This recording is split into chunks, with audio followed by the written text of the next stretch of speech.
नमस्कार, मेरा नाम किशन शर्मा है और आप द विलेज न्यूज़ देख रहे हैं। अभी मेरी मौजूदगी महाराजगंज विधानसभा क्षेत्र के बहादुरपुर में है और हमारे साथ नीतीश कुमार द्विवेदी हैं, जो कि ऑल इंडिया पंचायत परिषद के राष्ट्रीय युवा अध्यक्ष, और साथ में मुकेश सहनी, जो कि पूर्व मंत्री थे और अभी वो वीआईपी पार्टी के हैं और वीआईपी पार्टी से जुड़े हुए हैं। बहुत बहुत स्वागत है हमारे चैनल में। देखिए, सबसे पहले तो आपको मैं बहुत बहुत धन्यवाद करूंगा और आपके न्यूज़ प्लेटफॉर्म से जितने भी हमारे देवतुल्य दर्शक देख रहे हैं, मैं उन सभी दर्शकों को प्रणाम करता हूं।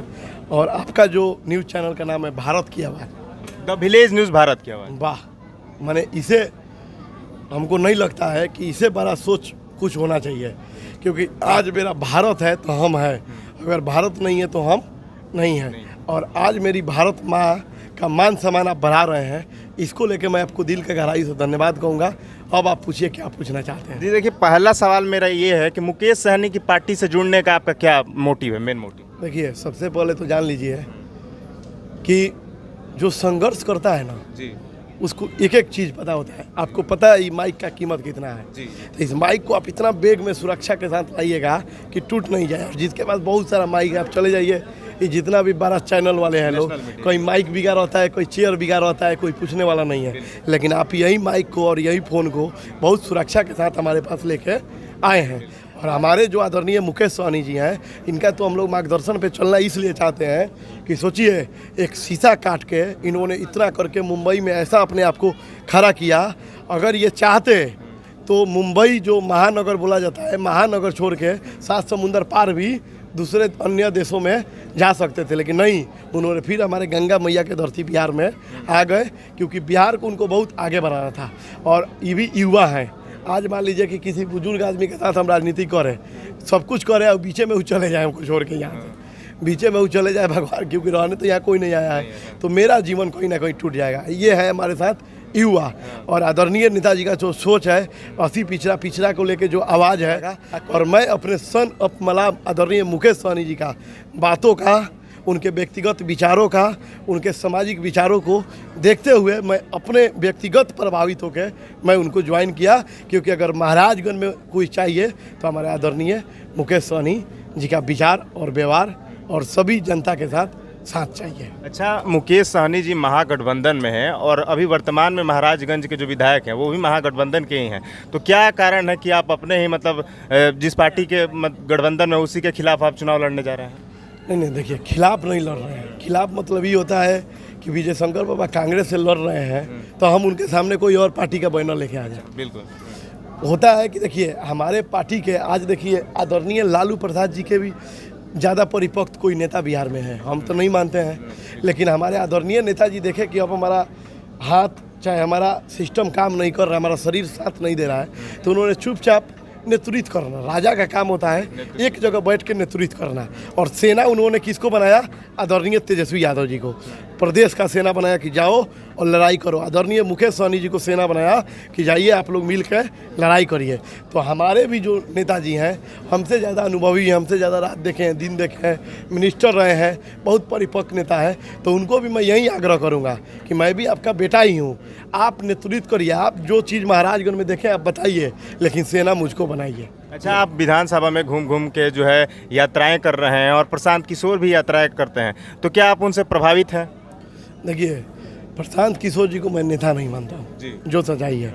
और प्रशांत किशोर जी का जो बातें चल रहा है, उस बात पे नेता मानना ही कहीं का तात्पर्य नहीं है। आज तक ले उन्होंने एक मुखिया का भी चुनाव नहीं लड़ा है, आज तक भी वो कोई राजनीतिक पार्टी पे ये देखा जाए तो कोई पोस्ट पे नहीं है। उन्होंने अपना ही पार्टी बनाया, उसी को उन्होंने खड़ा किया। इनका अगर किसी के साथ नाम जोड़ना है तो इनका नाम आप जोड़ सकते हैं पप्पू यादव के साथ, इनका नाम आप जोड़ सकते हैं चिराग पासवान जी, जो लोग नया पे चाह रहा है कि हम बिहार का चेहरा बनेंगे जी। अच्छा, अब आखिरी सवाल पूछेंगे कि महाराजगंज विधानसभा क्षेत्र से आप चुनाव लड़ने जा रहे हैं, आप कोई 5 काम बताइए जिससे लोग आपको वोट दे, 5 काम जो आप जीतने के बाद कर सकते हैं। देखिए, सबसे पहला काम तो आपको सबको पता है, बैमानी में हमारे महाराजगंज लोकसभा को सबसे टॉप पे रखा गया है। इसे छोटा छोटा जगह को लोग देखिए जिला का उपाधि दे दिए हैं, लेकिन आज तक हमारे महाराजगंज को जिला का उपाधि नहीं। लेकिन पहले जब से पहले मैं विधायक बनूंगा तो अपने महाराजगंज को आदरणीय नेताजी लोग से रिक्वेस्ट करके नेताजी लोग को महाराजगंज के बारे में बता के यहाँ ला के दिखा के जिला का उपाधि दिलवाऊंगा, पहला काम। दूसरा काम, हम सब जितना युवा भाई हैं, कहीं ना कहीं हम सब के लिए शिक्षा विद्या ज्ञान बहुत महत्वपूर्ण चीज़ है। और ज्ञान का मंदिर जो होता है कहीं ना कहीं स्कूल कॉलेज यूनिवर्सिटी होता है। तो यहाँ स्कूल है, कॉलेज है, यूनिवर्सिटी नहीं है। तो मैं जब भी यहाँ का नेता बनूंगा, एक विधायक कर सकता है, यूनिवर्सिटी मांग सकता है राज्यपाल से, तो मैं अपना शिक्षा को लेकर सबसे पहला मैं महाराजगंज यूनिवर्सिटी बनवाऊंगा अपने महाराजगंज के लिए। तीसरा काम, सबको पता है कि देखिए जब तक ले आप कृषि नहीं करिएगा, खेती नहीं करिएगा, आपका बोला गया है, शास्त्री जी भी बोले हैं जय जवान जय किसान, सब भी बोले हैं।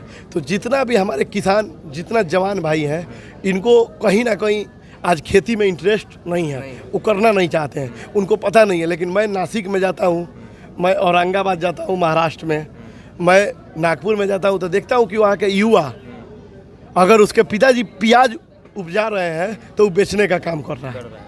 अगर उसके पिताजी खेती में प्याज लगा रहे हैं तो बिया उठा के ला के उनको देने का काम कर रहा है। मतलब कहीं ना कहीं कृषि में उनको साथ दे रहा है। लेकिन अपने बिहार में ऐसा नहीं है।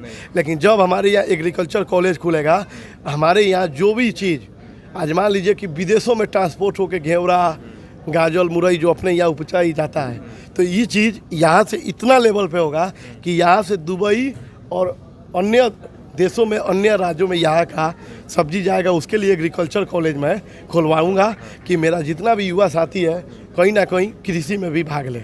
जी। चौथा काम है, देखिए अपना क्षेत्र के जो भी मेरा माँ बहन है, मैं उनके लिए बेटा हूँ और उन्होंने कहीं ना कहीं हमको आशीर्वाद देंगे। तो इतना जान लीजिएगा कि उनके लिए महाराज उनका कैसा भी मुद्दा हो, मैं सदन में जाऊँगा और सीना चौड़ा करके सदन में बैठे हुए अध्यक्ष को मैं उखाड़ बोली में उनसे बोलूँगा कि मुझे ये चीज़ चाहिए, मतलब चाहिए, मेरे माँ बहन को ज़रूरत है। अगर वो किसी कारण बस नहीं देंगे तो मैं सदन में उनके छाती पे, उनके सीना पे चढ़ के छीनने का काम करूँगा अपने महाराजगंज के लिए। पांचवा काम, जितना भी हमारे बाहरी कुछ लोग हैं जो हमारे महाराजगंज को समझ गए हैं कि हम जाएंगे और बीन बजाएंगे और नागिन आके नाचने लगेगा, तो उन लोग को खुली चेतावनी दे रहा हूँ। क्योंकि देखिए काम तो मैं कोनो ईश्वर नहीं हूँ कि काम नहीं करूँगा, लेकिन हाँ जो चीज़ हमारे समाज के साथ घट रहा है तो उन लोग को आपके इस न्यूज़ प्लेटफॉर्म के माध्यम से खुली चुनौती दे रहा हूँ कि अभी मैं हाथ जोड़ रहा हूँ, आप यहाँ से अपने घर वापस चले जाइए। ये महाराजगंज मेरा घर है, मेरा घर था और मेरा घर रहेगा।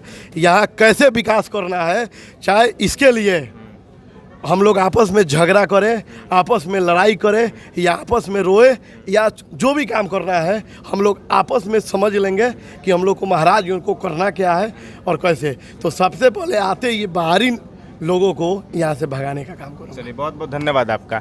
आप नीतीश द्विवेदी के विचारों से कितना सहमत हैं, कमेंट में अपनी राय जरूर दें। बहुत बहुत धन्यवाद। मैं Kishan Sharma, the village news.